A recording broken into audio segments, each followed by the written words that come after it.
Daftar pemilih tetap di Kabupaten Buleleng berkurang sebanyak 3.300 pemilih. Hal ini terjadi karena KPU Buleleng temukan daftar pemilih ganda.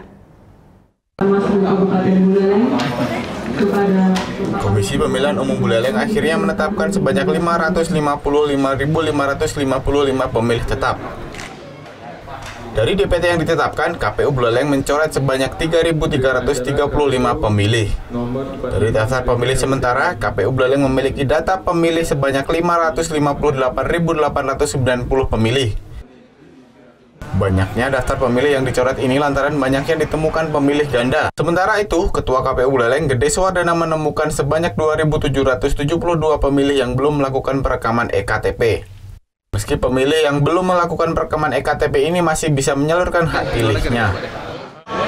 Ada dalam database kependudukan, tapi belum melakukan perekaman.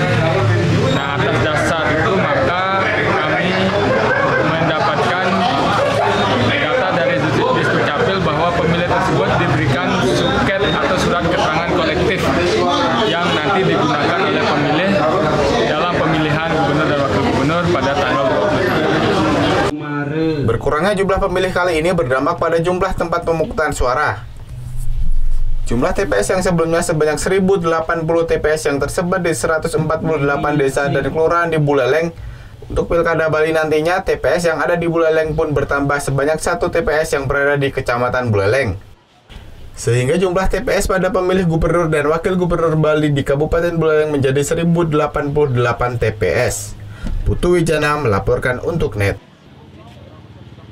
Oh yang beneran? Iya, oke.